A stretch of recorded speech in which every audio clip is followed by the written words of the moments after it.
O Programa de Educação Continuada, o PEC, é um sistema de ensino em formato de videoaulas ministradas por grandes nomes da psiquiatria, com temas diversos e que abrangem as várias áreas de atuação da psiquiatria. O conteúdo é selecionado e aprovado pela Associação Brasileira de Psiquiatria, a ABP. Todo associado KIT pode assistir às aulas em qualquer computador do mundo e a qualquer hora. Associe-se à ABP e aproveite esta e outras oportunidades. Além do site oficial da ABP, você também pode se comunicar com a Associação Brasileira de Psiquiatria pelas redes sociais. Curta a nossa página no Facebook, facebook.com/abpbrasil. O endereço para você nos seguir no Twitter é @abpsiquiatria. No Instagram, curta as nossas fotos no @abpbrasil. Fique por dentro das novidades da ABP.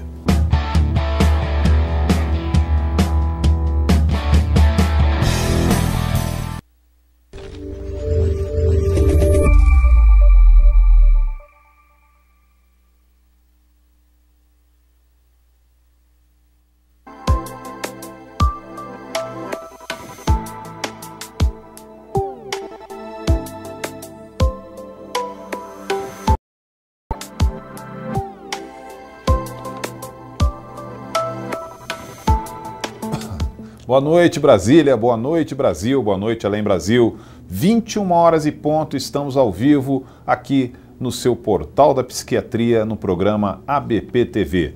O tema hoje é interessantíssimo, como reconhecer a demência. Para isso, dois hiperespecialistas, Dr. Cleiton Aguiar, do Ceará, e Dr. Ricardo Barcelos, de Minas Gerais. Mas antes nós vamos apresentar um vídeo sobre esse tema. Põe no ar.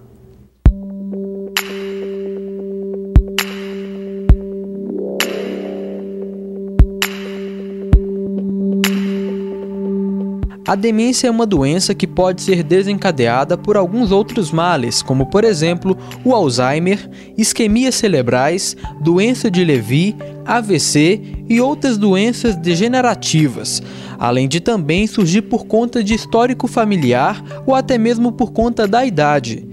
Cerca de 40% dos pacientes com doença de Parkinson podem evoluir para quadros demenciais.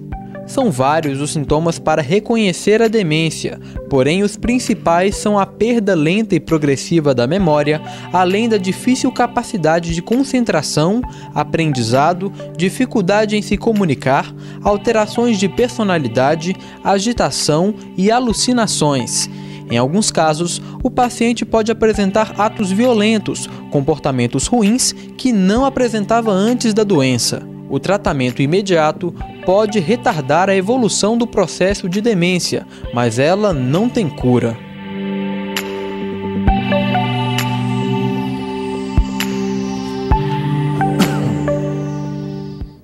E você também pode participar deste programa. Basta clicar no Linha Direto e nós vamos apresentar um vídeo mostrando como. Põe no ar. Para participar é muito fácil, basta acessar o portal da ABP, www.abp.org.br. Na página de exibição do programa, encontre o formulário do Linha Direta. Nele você coloca seu nome, a mensagem e não se esqueça de informar o seu e-mail. Participe dos debates ao vivo da ABP TV. Algumas perguntas já começaram a chegar aqui no nosso tablet e para isso eu chamo a primeira participação do Dr. Cleiton Aguiar, direto do Ceará. Boa noite, Dr. Cleiton. Boa noite, Dr. Cleiton. Você está me ouvindo bem? Sim. Boa noite. Primeiramente, em nome da ABP, eu gostaria de agradecer a sua participação neste programa, lembrando a todos os nossos telespectadores e internautas que a participação é voluntária desses doutores. E em nome de toda a diretoria da ABP, Dr. Cleiton, eu agradeço a sua participação desde já neste programa, ok? Ok.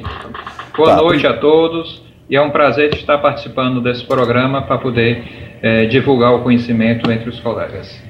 Ok, Dr. Cleiton, a primeira pergunta que chegou é como se faz o diagnóstico de demência? Bom, existe uma série de critérios que você pode utilizar para dar o diagnóstico da demência, né? Dependendo da escala que você for utilizar. O principal é que é uma pessoa que tem um prejuízo cognitivo, que pode ser na memória ou outra função executiva, e que esse prejuízo vem provocando um déficit nas suas atividades de vida diária. Então, basicamente, seria o primeiro passo para a gente dar o diagnóstico ou pensar em dar o diagnóstico de um quadro de demência. Ok, muito obrigado pela sua primeira participação, Dr. Cleiton. Eu vou pedir a conexão agora do Dr. Ricardo Barcelos, de Minas Gerais. Boa noite, Dr. Ricardo. Boa noite, Valdir. Boa noite. Também, em nome de toda a diretoria, de toda a equipe da ABP, agradeço a sua presença, uma participação voluntária desse seu precioso tempo aqui para nós debatermos esse tema, como reconhecer a demência. E a pergunta que chegou é se existe uma idade onde é mais comum aparecer sintomas de demência. Primeiramente, eu queria agradecer, né, a diretoria da ABP pelo convite. A honra de estar aqui com um colega de profissão e amigo, Dr. Cleiton, pedindo esse espaço. E com você, Valdir, nos mediando aí para a gente poder passar o melhor da informação que a gente tiver. Essa pergunta é uma pergunta muito importante, porque o principal fator de risco, o maior fator de risco para a doença de Alzheimer é a idade. Então, os pacientes que passam dos 60 a 65 anos começam a ter um risco maior de desenvolver a doença de Alzheimer. Acima dos 65, da ordem de 16% de maneira geral. E acima dos 90, praticamente metade dos idosos vai ter Alzheimer. Existe uma outra percentagem que diz respeito aos casos genéticos, de herança genética, que são mais comuns de início precoce. Mas, sem dúvida nenhuma, após os 65 anos, é a idade na qual começa a se ter progressivamente o aumento da incidência de doença de Alzheimer. Ok, doutor Ricardo, muito obrigado. Doutor Cleiton, eu gostaria do senhor de novo nessa conexão. E eu vou lembrar que ao internauta participante, ao internauta da audiência, que nós não podemos responder perguntas que constem em nome de remédios e ou laboratórios. Doutor Cleiton Aguiar, a Cristine de Almeida, a doutora Cristine de Almeida, ela pergunta: estou avaliando uma mulher de 46 anos com prejuízo claro de memória, função executiva e desinibição comportamental. É possível ser um caso de demência tão cedo? Bom, é possível sim ser um quadro de demência. Na verdade, nós temos que fazer uma investigação para pensar em quadros que possam vir a desenvolver. Quadros infecciosos, como a infecção pelo HIV, ele pode estar relacionados com um quadro de demência. Outras doenças também podem ocorrer. Não é o comum você ter uma pessoa abaixo dos 60 anos de idade desenvolver um quadro demencial, mas é possível sim. Muito obrigado, Dr. Cleiton. Agora a participação do Dr. Ricardo Barcelos, e eu também vou avisar também para o Dr. Cleiton, se eu quiser participar também, completando ou contribuindo com a sua pergunta, com a sua resposta nas perguntas que forem chegando, fiquem totalmente à vontade. Eu estou passando isso para os dois participantes, até para que o nosso programa sempre fique com bom conteúdo. Eu gostaria da resposta do Dr. Ricardo Barcelos. Aqui é a pergunta do Oswaldo Garcia. Como identificar que em um paciente com Parkinson o quadro de demência já se instalou? Estou sem áudio. Não estou te ouvindo, Valdir. O senhor está... Ô Diego, a parte técnica, como é que o senhor está me ouvindo agora, doutor Cleiton? Doutor Ricardo? Posso ajudar na resposta. Ok, então... A doença de Parkinson, ela pode também vir a desenvolver um quadro demencial, geralmente nos estágios mais avançados. Tem alguns fatores que podem complicar. O uso da medicação para o Parkinson, né, a substância que nós utilizamos, ela também está associada com alguns efeitos colaterais que dão alteração de comportamento ou alguns quadros de delírio, alucinações, que podem vir a confundir o profissional e a pensar em um quadro de demência. Mas pacientes com Parkinson, mais frente, eles vão ter um déficit cognitivo e que mais tarde pode vir a se tornar um quadro demencial. Ok, doutor Ricardo, o senhor já está me ouvindo? Ainda não. Ok. Então eu vou perguntar de novo para o doutor Cleiton aqui, enquanto está se corrigindo essa conexão no áudio com o doutor Ricardo. Doutor Cleiton, como prevenir a demência? Bom, não existe um método de prevenção eficaz de demência. Na verdade, você pode tentar controlar os fatores de risco, né? Então, o controle da pressão arterial, o controle dos níveis de colesterol, de triglicerídeos, síndrome metabólica, esses fatores que venham a prejudicar o desenvolvimento, a saúde física desse indivíduo, ele tende a ter, vamos dizer, uma proteção, não é uma proteção total, em relação aos quadros de demência. O uso de vitaminas, o uso de substâncias, no sentido de ser preventivo em relação a quadros de demência do tipo Alzheimer ou outro tipo de degeneração primária, ainda não existe nenhum estudo comprovando essa eficácia, né? Em relação à leitura ou a palavras cruzadas, o que nós sabemos é que as pessoas que têm uma bagagem cultural, uma leitura, né, um nível de leitura maior, possivelmente eles vão desenvolver a sintomatologia de um quadro demencial de forma que seja notada, ou seja, clinicamente notada, com um tempo maior do que aquela pessoa que tem uma bagagem cultural menor. Então, é como se a leitura tivesse um efeito de proteção. Como algumas pessoas dizem, ela aumenta a sua poupança, né, de cognição, e esse desgaste dessa cognição se torna mais lento. Doutor Cleiton, até dando continuidade essa pergunta feita pelo doutor Oswaldo Garcia, existe uma diferença entre a demência decorrente do Alzheimer ou a decorrente da doença de Parkinson, por exemplo?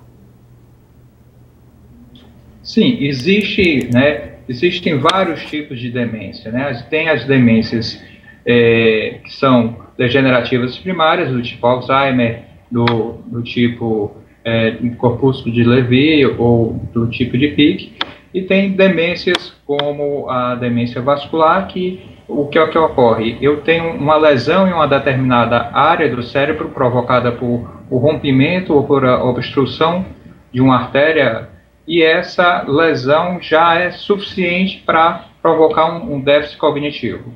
Na demência do tipo de Alzheimer, eu tenho uma deposição, uma alteração de estruturas que estão muito relacionadas ao hipocampo e ao lobo temporal. Na demência provocada pela doença de Parkinson, onde primariamente eu tenho um déficit de dopamina. Alguns estudos falam que quando eu dou o diagnóstico da doença de Parkinson, a minha quantidade de dopamina na área nigrostriatal está muito baixa. Alguns estudos falam em percentuais baixíssimos. Então, eu tenho pouca reserva de dopamina para efetivar. E aí, esse é um processo que vai evoluindo e eu vou ter uma evolução diferente em relação à demência do tipo de Alzheimer. Obrigado, doutor Cleiton. Doutor Ricardo, o senhor já está me ouvindo? Sim, Valdir. Ok, muito obrigado pela sua participação. A demência causada por um AVC, por exemplo, é possível ser revertida? Bem, é uma pergunta bastante complexa. Na verdade, a possibilidade da gente ter uma demência, que seria, no caso aí, especificamente a demência vascular, secundária a uma injúria vascular causada pelo acidente vascular cerebral, seria de acordo com a localização dessa injúria e a extensão dessa injúria, bem como também a idade do paciente.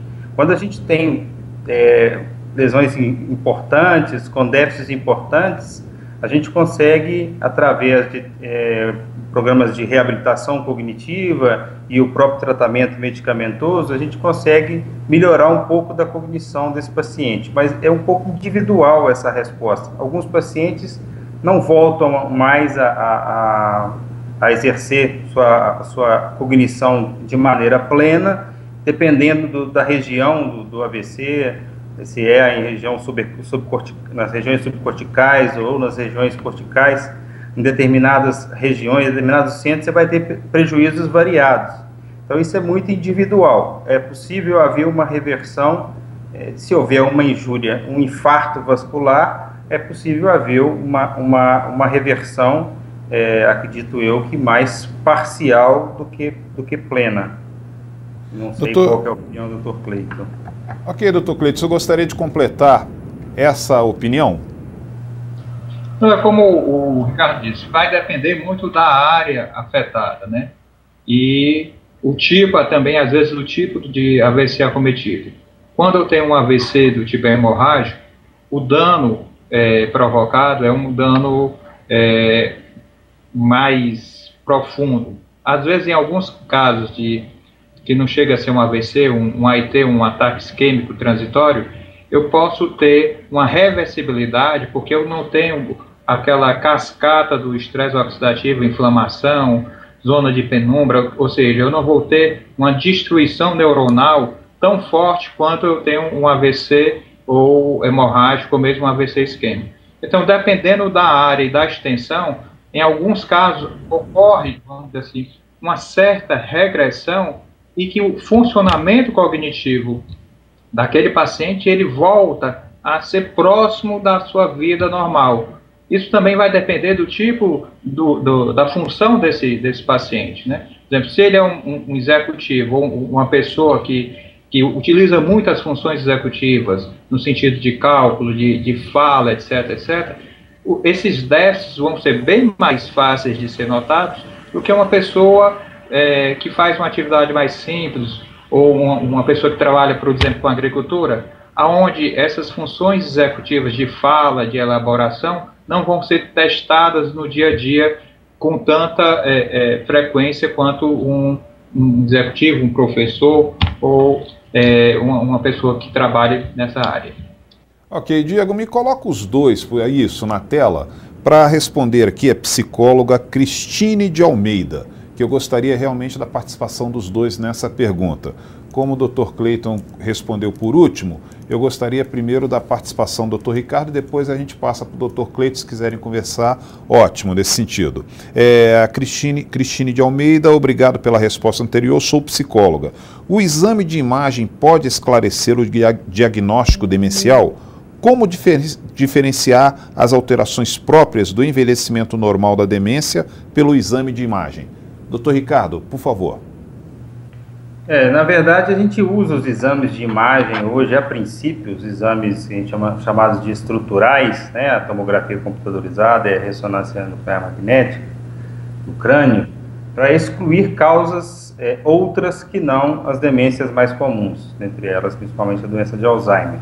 Então, tumores, infecções, meningiomas, próprio acidente vascular. Então, a gente usa esses exames como complementares. Agora, temos exames mais complexos que já aí vão avaliar o fluxo sanguíneo nas regiões cerebrais e outro exame também que pode avaliar o metabolismo dessas regiões, metabolismo de glicose nessas regiões e o gasto de oxigênio nessas regiões afetadas, que vão dar aí um sinal mais específico para a gente com relação à caracterização do quadro demencial.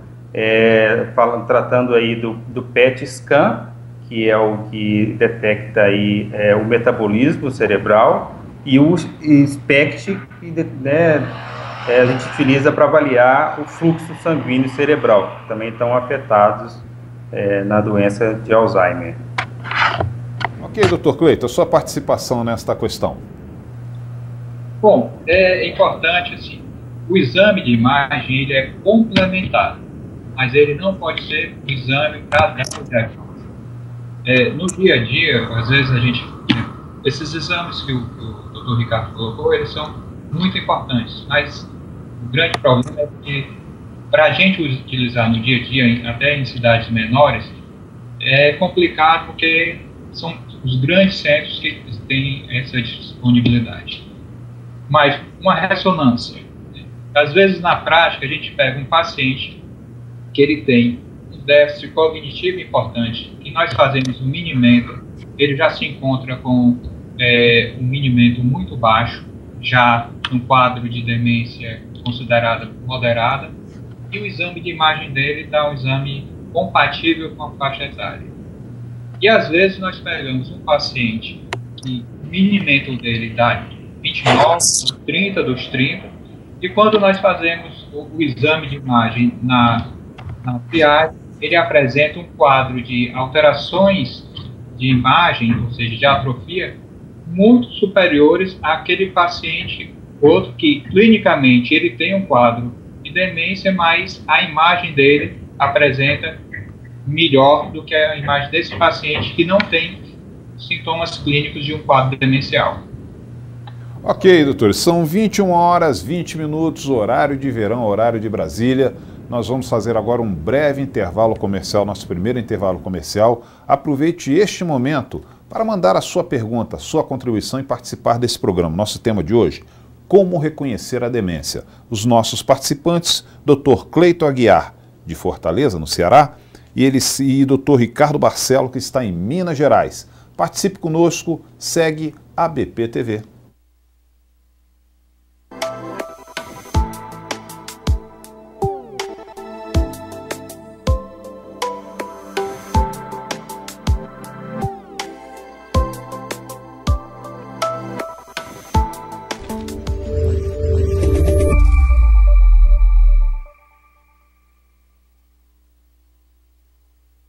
Para participar é muito fácil, basta acessar o portal da ABP, www.abp.org.br.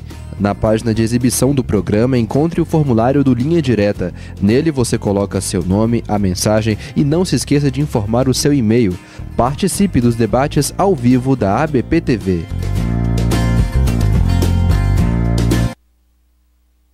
Além do site oficial da ABP, você também pode se comunicar com a Associação Brasileira de Psiquiatria pelas redes sociais. Curta a nossa página no Facebook, facebook.com/abpbrasil.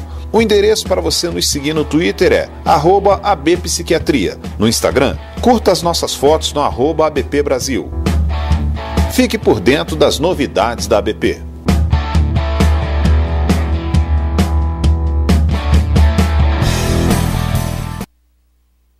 O Programa de Educação Continuada, o PEC, é um sistema de ensino em formato de videoaulas ministradas por grandes nomes da psiquiatria, com temas diversos e que abrangem as várias áreas de atuação da psiquiatria. O conteúdo é selecionado e aprovado pela Associação Brasileira de Psiquiatria, a ABP. Todo associado KIT pode assistir às aulas em qualquer computador do mundo e a qualquer hora. Associe-se à ABP e aproveite esta e outras oportunidades.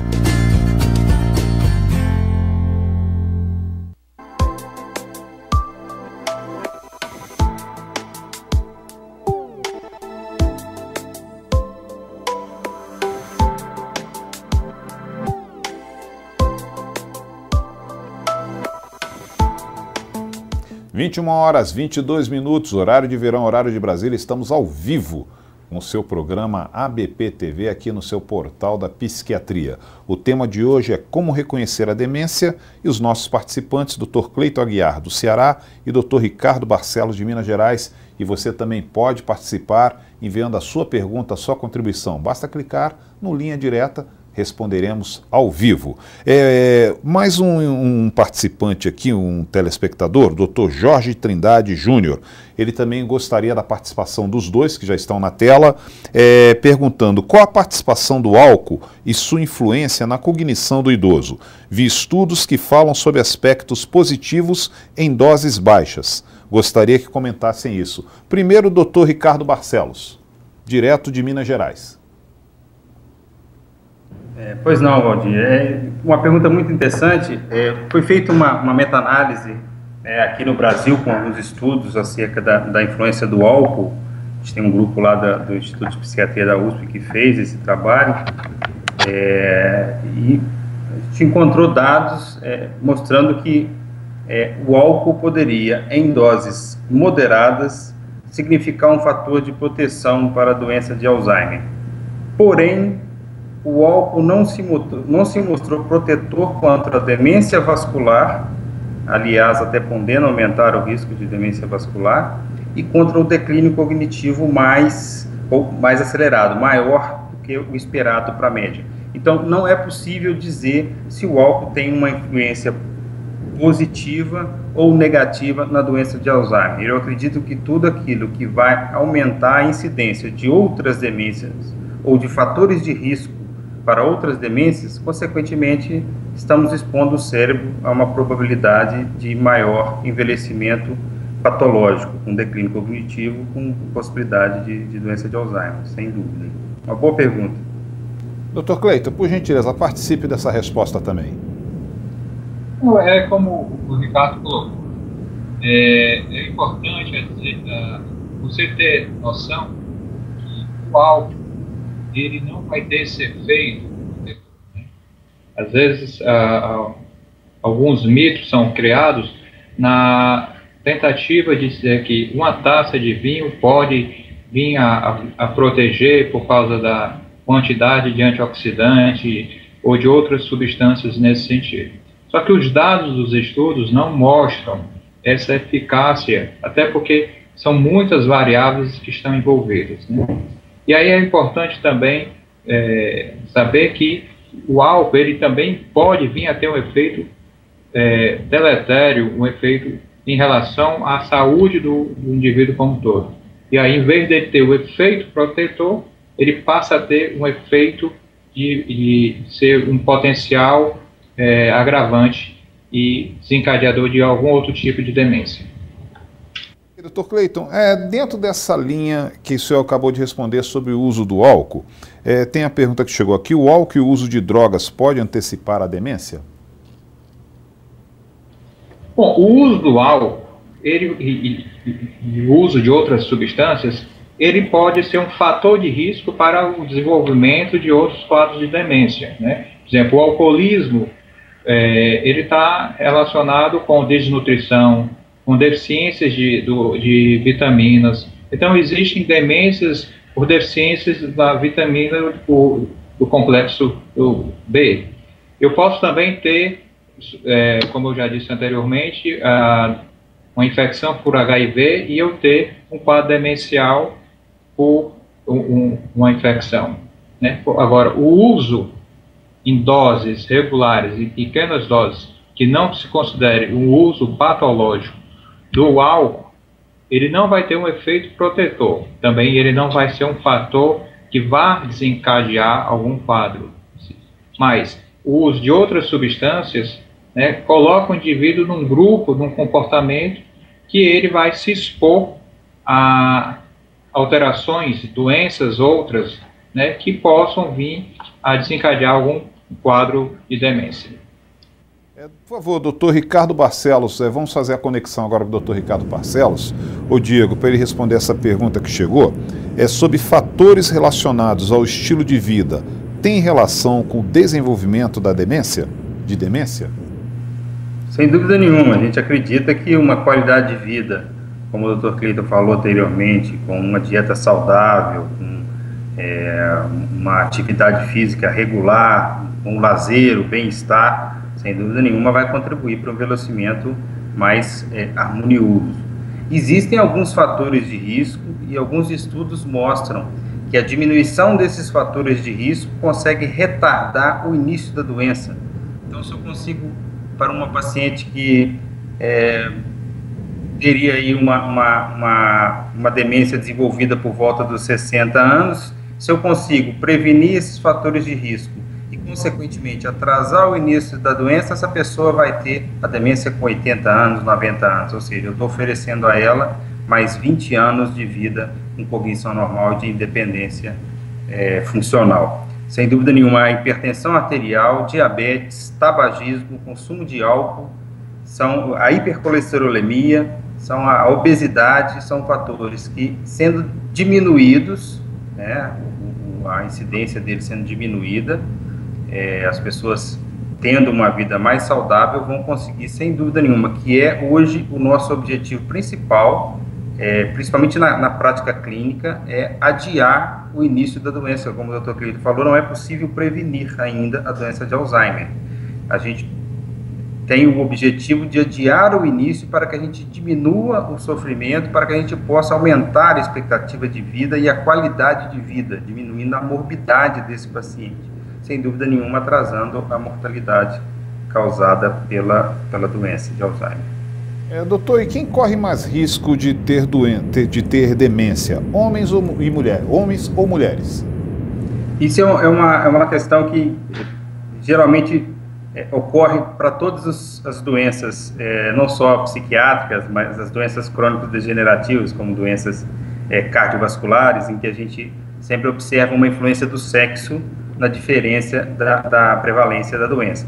Especificamente na doença de Alzheimer, a gente acredita que exista uma incidência maior entre as mulheres. O porquê disso que ainda é uma resposta guardada a sete chaves, né?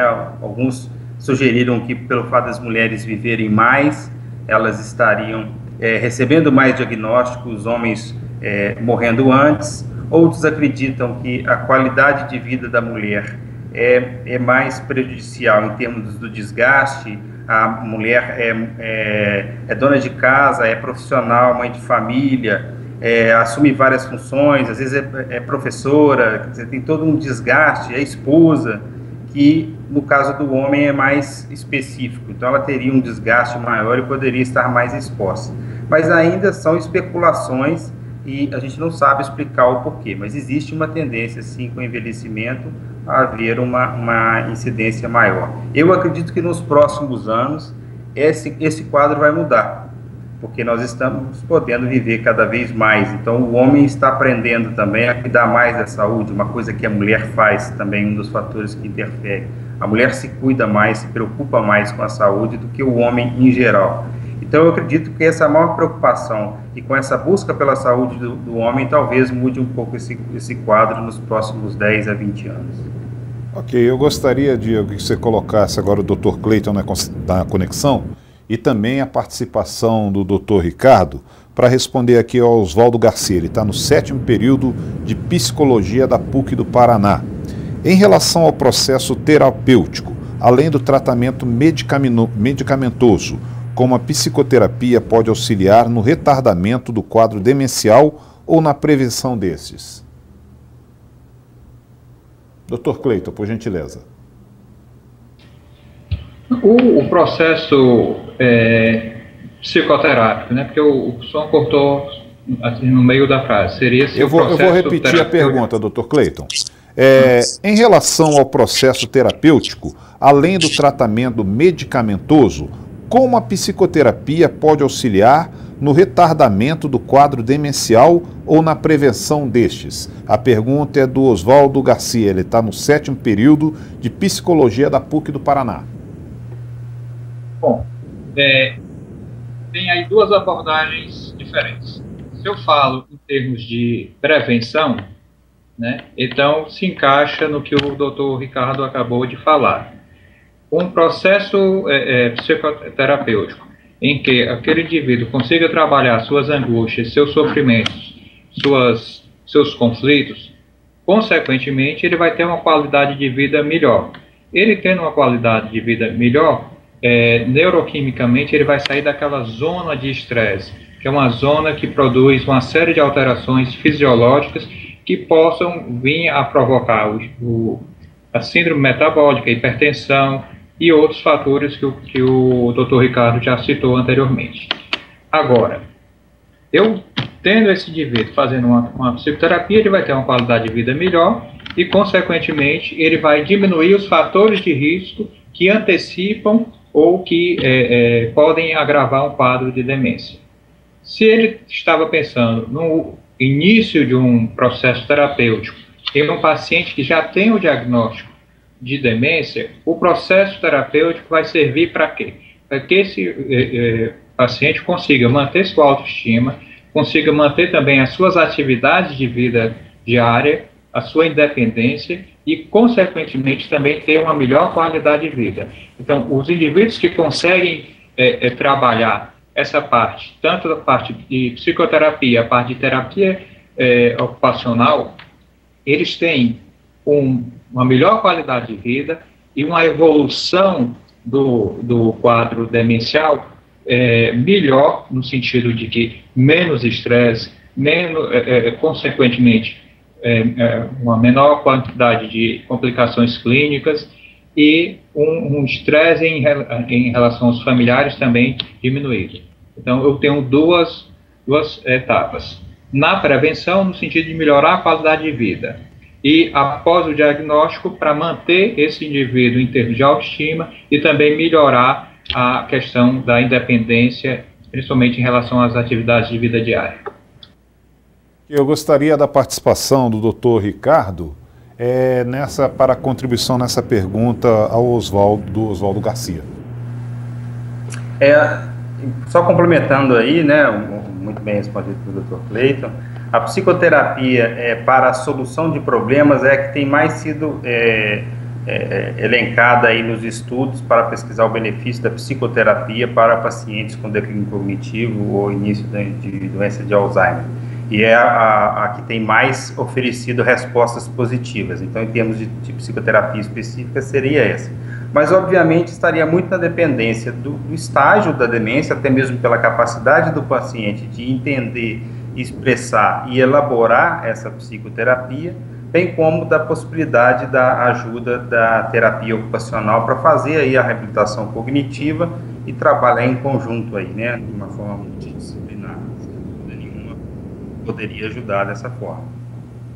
Ok, doutor Ricardo, aproveite a sua participação e também a doutora Olímpia Dornelles. Ela faz uma pergunta que gostaria também da resposta dos dois. Então, o senhor aproveite e já responda, já comece respondendo a doutora Olímpia Dornelles.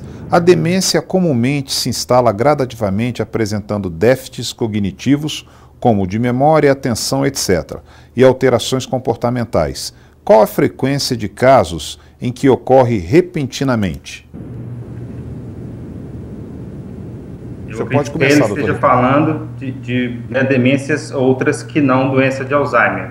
A doença de Alzheimer não ocorre repentinamente. Até um dos critérios para o diagnóstico da doença de Alzheimer é esse declínio que ela muito bem disse aí, se desenvolvendo insidiosamente ao longo de meses, né, de 6 meses a 1 ano, se desenvolvendo progressivamente, né, o declínio mais lento do que insidioso, do que súbito. Essa instalação aí repentina, súbita, ela chama atenção principalmente da demência vascular, os quadros demenciais vasculares que concorrem tanto com os acidentes isquêmicos transitórios que depois se tornam infartos cerebrais, né, os acidentes vasculares, como a hemorragia também, que pode subitamente alterar o nível de consciência do paciente, alterar a funcionalidade, levar às vezes até um quadro emergencial e depois se instalar a demência vascular. É o que a gente vê aí de mais frequente do ponto de vista súbito. Eu não estou me lembrando especificamente qual seria a incidência da demência vascular, mas juntamente com a doença de Alzheimer, a demência vascular é responsável aí por 65% dos casos de demência, porque a gente chamaria aí de quadro misto, que hoje está cada vez mais sendo investigado, a participação das alterações vasculares na própria doença de Alzheimer, sendo encontrados aí mecanismos bastante semelhantes, mas respondendo especificamente, de início súbito, doença de Alzheimer passa a ser a menos considerada. É claro que a gente tem que avaliar outros fatores, porque até mesmo esse início do declínio é difícil, porque você tem que coletar dos familiares. Então, a identificação dos familiares costuma ser tardia, em torno de 1 ano, 1 ano e meio após o início da doença. Então, quando se fala que se instalou um quadro súbito, é um relato da família. Então, é muitas vezes difícil a gente identificar, então a gente tem que investigar, mas não é uma característica da doença de Alzheimer, sem dúvida nenhuma, mais provavelmente demência vascular. Dr. Cleiton, contribua também com a doutora Olímpia Dornelles nesta resposta. Bom, como o Ricardo colocou, pode ser possivelmente um quadro de demência vascular após um AVC em uma área nobre que tenha ocorrido. E em relação à doença de Alzheimer, como o Ricardo também colocou, uma possibilidade é a média, né, em torno de 1 ano a 1 ano e meio de aparecimento dos sintomas até o diagnóstico ser dado por um neurologista ou por um psiquiatra. Então, muitas vezes, na prática, aquele idoso, aquele paciente que tem o diagnóstico, está apresentando um quadro demencial, era o chefe da família, era aquela pessoa que tomava as decisões pela família, que conduzia toda a família. Então, os filhos, os irmãos, a esposa, né, tinham sempre aquela pessoa como uma referência, certo? Como aquela pessoa que resolvia tudo. Então fica às vezes complicado para elas aceitar que o referencial deles está doente.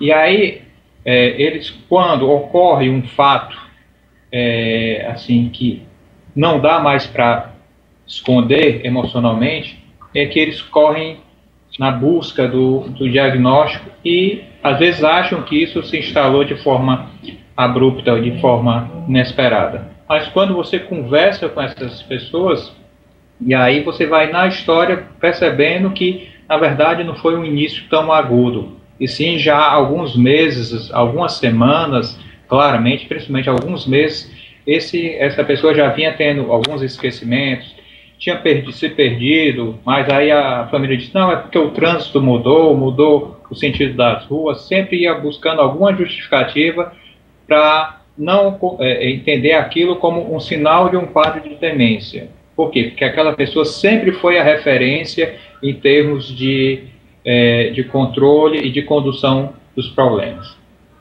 Ok, são 21h40, horário de verão, horário de Brasília. Nós vamos fazer mais um breve intervalo comercial.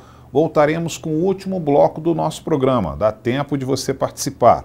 Basta clicar no Linha Direta e enviar a sua contribuição, a sua pergunta. O nosso tema de hoje, como reconhecer a demência. Nossos participantes, Dr. Cleiton Aguiar, do Ceará, e Dr. Ricardo Barcelos, de Minas Gerais, estão prontos para lhe responder ao vivo as suas perguntas. Segue a BP TV.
Você está no seu portal da psiquiatria no programa ABP TV. Estamos ao vivo, são 21 horas 43 minutos, horário de verão, horário de Brasília.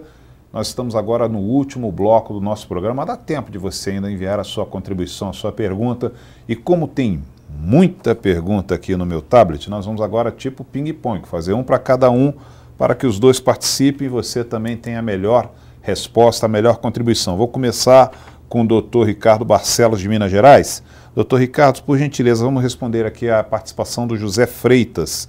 Depressão é uma causa ou sintoma da demência? Bom, Rodir, essa aí é uma pergunta realmente que a gente tem tentado nos últimos anos descobrir, né, qual que é a relação exata que existe entre a depressão e a doença de Alzheimer, mais especificamente. Isso a gente não é sabido ainda. A depressão tanto pode ser um quadro anterior à demência e que o paciente vai apresentar um quadro de doença de Alzheimer independente dessa depressão, pode também ser um sintoma inicial, um quadro depressivo importante, sintoma ou até mesmo moderado, os sintomas iniciais de uma doença, de um quadro inicial da doença de Alzheimer, mas podem ser também, ainda em terceira instância, a reação dessa pessoa com o diagnóstico da doença de Alzheimer, que poderia gerar uma felicidade, uma tristeza com sintomas depressivos. A relação que a gente tem investigado é com relação a biomarcadores, os biomarcadores genéticos e os biomarcadores de função cerebral.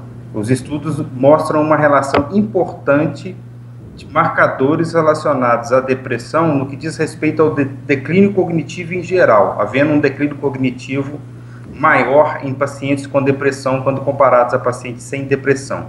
Mas especificamente em relação à doença de Alzheimer a gente não tem isso. O importante é que um paciente com depressão crônica, principalmente, que não se trata, ele vai ter, sem dúvida nenhuma, chances maiores de desenvolver a demência, seja ela Alzheimer ou demência vascular, ou demência mista, ou um declínio cognitivo mais acentuado.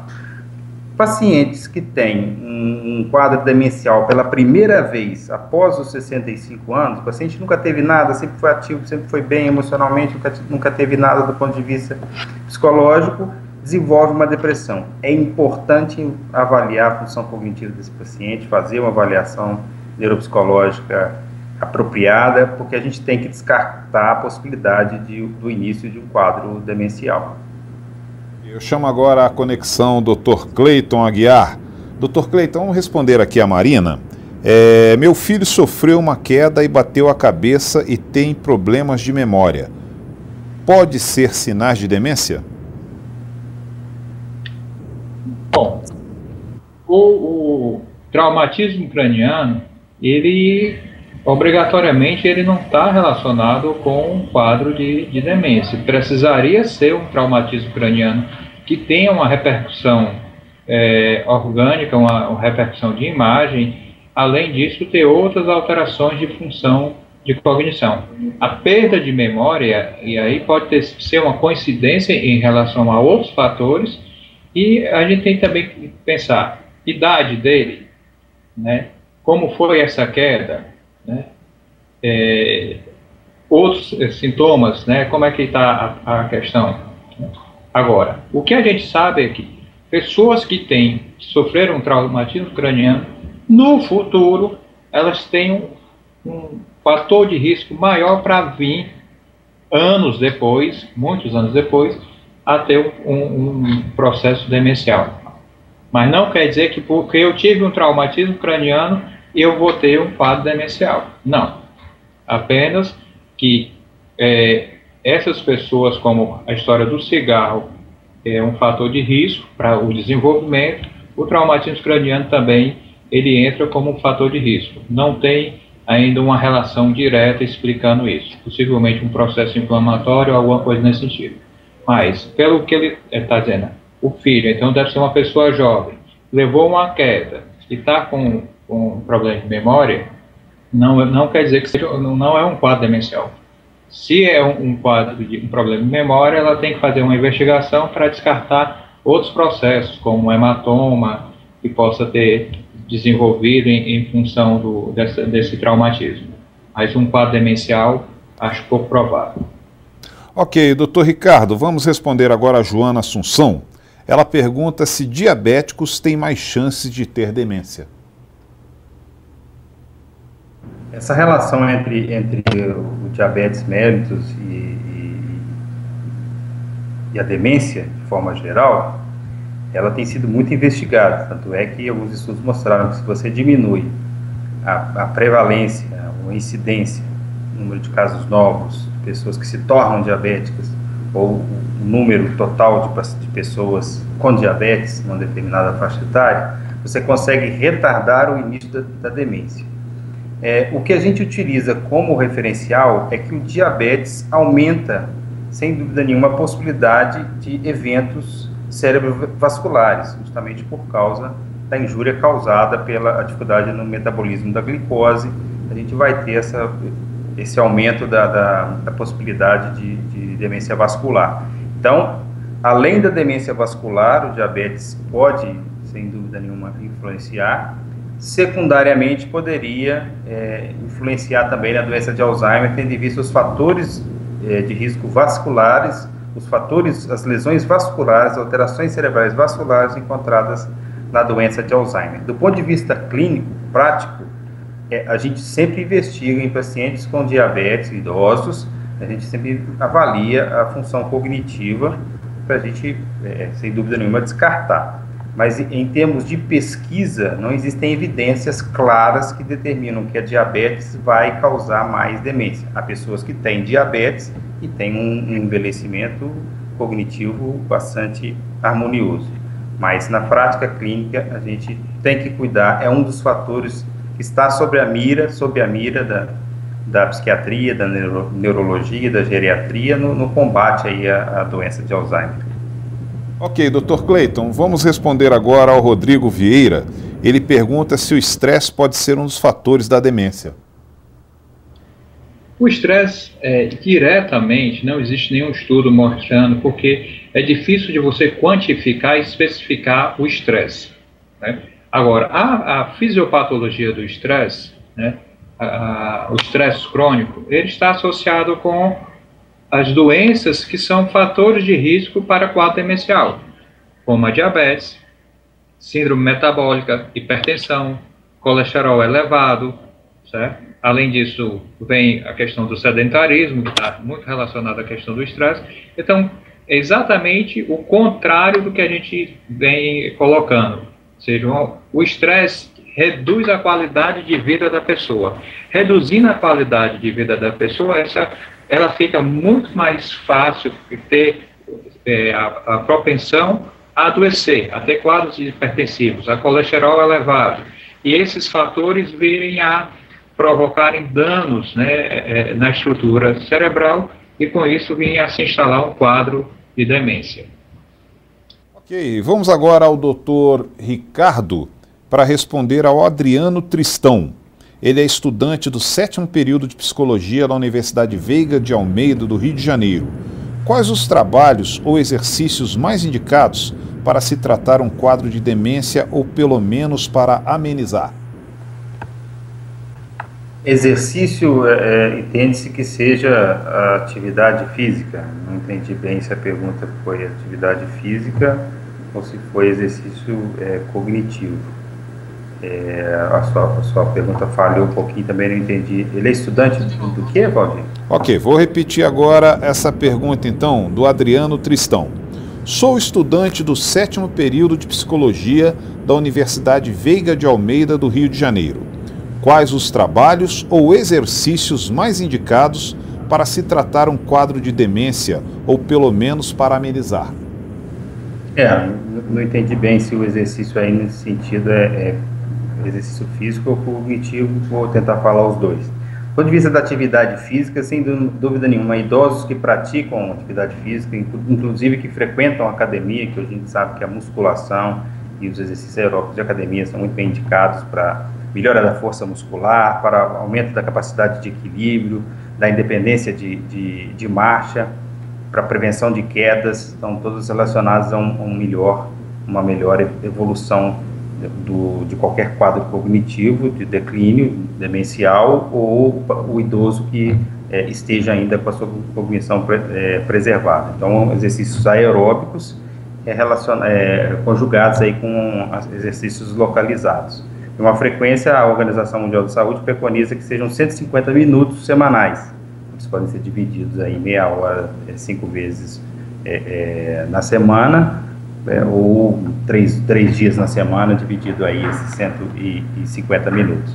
Do ponto de vista cognitivo, eu não saberia dizer especificamente, mas tendo em vista as alterações que a gente mais vê relacionadas aos quadros de envelhecimento, e que são às vezes confundidos com a demência, ou até mesmo os quadros de demência que são confundidos com o envelhecimento, dizem respeito à velocidade de processamento da informação, que é a capacidade de assimilar, elaborar e responder, a memória, sem dúvida nenhuma, e a função executiva, as funções executivas, que são aquela que reúne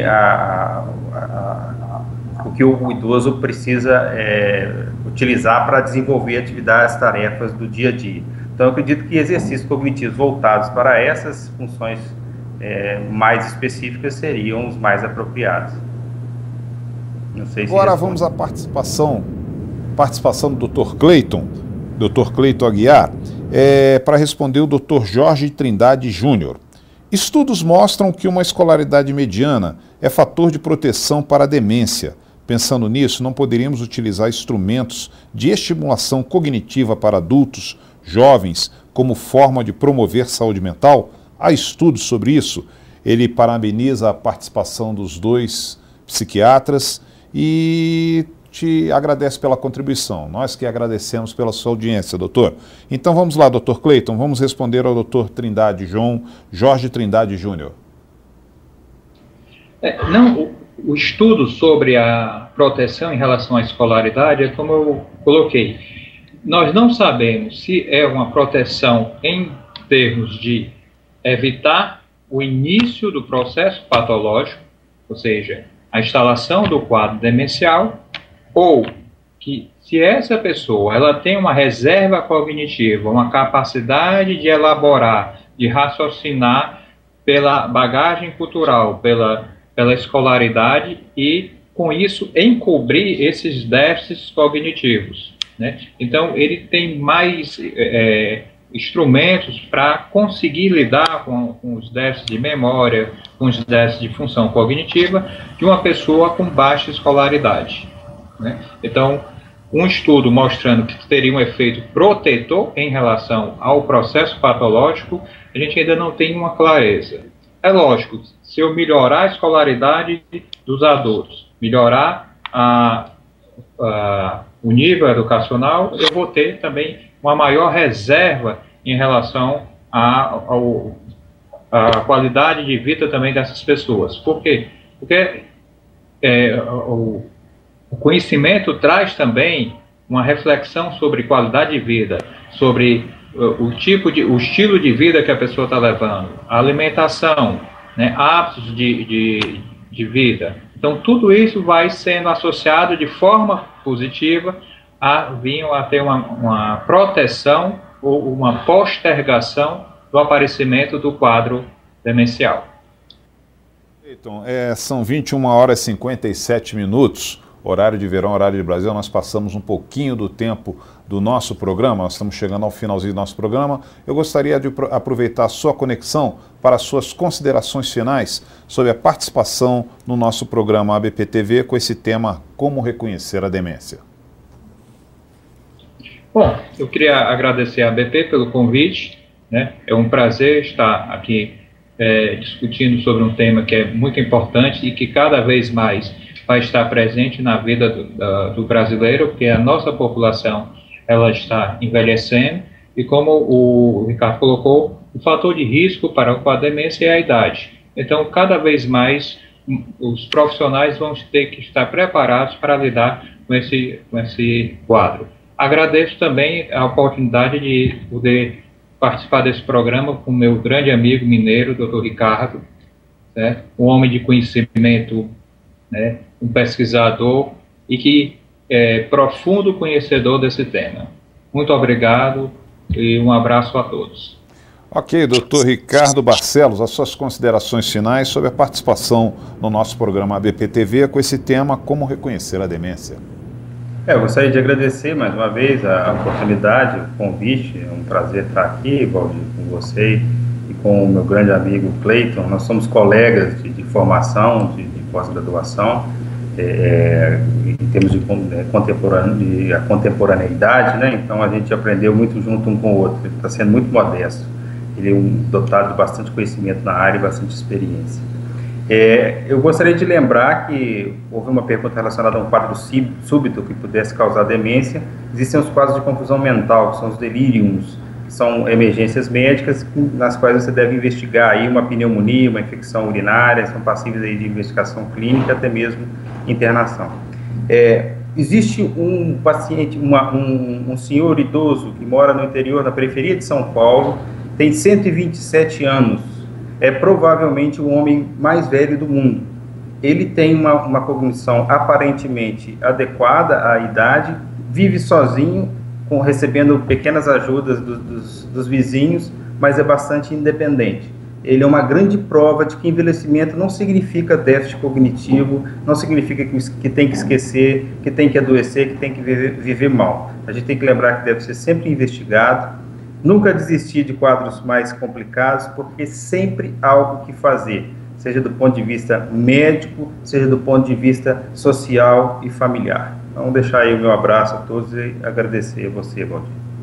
Ok, eu gostaria muito de agradecer aqui a participação do Dr. Cleiton Aguiar, do Ceará, e também a participação direto de Minas Gerais, do Dr. Ricardo Barcelos, sobre esse tema tão interessante como reconhecer a demência. Gostaria de agradecer muito a equipe da assessoria de comunicação da ABP, lembrando que diversas perguntas que não puderam ser respondidas nesses 60 minutos que nós tivemos com o programa serão respondidas via e-mail, e lembrando que nós temos um próximo encontro, um encontro marcado na próxima segunda-feira às 21 horas, aqui no seu Portal da Psiquiatria, no nosso programa ABP TV. Tenham todos uma ótima semana.